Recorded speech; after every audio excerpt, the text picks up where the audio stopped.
दोस्तों 11 साल के लंबे कानूनी संघर्ष के बाद एक बहुत बड़ी खबर निकलकर सामने आई है, जिसमें संतरामपाल जी महाराज को देशद्रोह वाले मामले में जमानत दे दी गई है। 2014 वाले बरवाला कांड को लेकर 5500 पेज की चार्जशीट दाखिल की गई थी, जिसमें संतरामपाल जी महाराज पर ढेरों आरोप लगाए गए थे। दूसरा जो 429 और 430 वाला केस था, जिसमें संतरामपाल जी महाराज को साल 2018 में उम्र कैद की सजा सुना दी थी, उस सजा को साल 2025 में सस्पेंड कर दिया है Punjab and Haryana high court ने।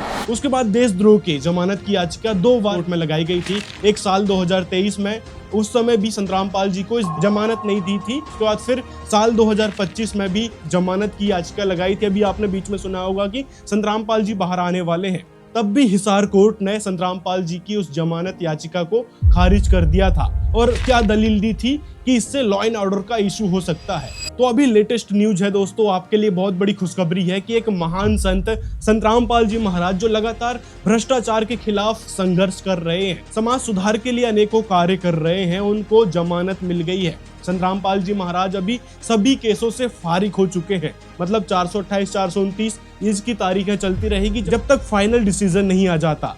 और इसी प्रकार 428 जो देशद्रोह मामला है, उसकी भी तारीखें लगातार चलती रहेगी। लेकिन संतरामपाल जी महाराज को इन तीनों मामलों में 428, 429, 430 में बेल ग्रांट कर दी गई है Punjab and Haryana high court के द्वारा। अब कुछ लोग कहेंगे कि भाई राम रहीम को भी जेल से छोड़ दिया, आसाराम जेल से छोड़ दिया, अब संतरामपाल जी महाराज जी को तो छोड़ना ही था। अगर कोर्ट केस के हिसाब से देखा जाए तो आसाराम और राम रहीम को उम्र कैद की सजा सुना दी गई है, लेकिन राम रहीम पैरोल पर बाहर है। आसाराम ने फिजिकल स्वास्थ्य के लिए कुछ समय के लिए जमानत दी गई है, लेकिन उनको सजा हो चुकी है। लेकिन वहीं संतरामपाल जी महाराज ही एकमात्र ऐसे संत हैं जो भ्रष्टाचार से लड़े थे। मतलब साल 2006 में जो करोथा आश्रम का केस चल रहा था, साल 2014 में जब ये बरवाला कांड हो रहा था, उस समय केवल एक ही मांग की गई थी कि जो साल 2006 में केस लगा था उसकी सीबीआई जांच करवा दो, लेकिन कोई जांच नहीं करवाई गई। फिर उस करोथा आश्रम वाले केस का फैसला आता है दिसंबर 2022 में, जिसमें संतरामपाल जी महाराज को उस करोथा आश्रम वाले केस से बाइज्जत बरी कर दिया जाता है। ऐसे ऐसे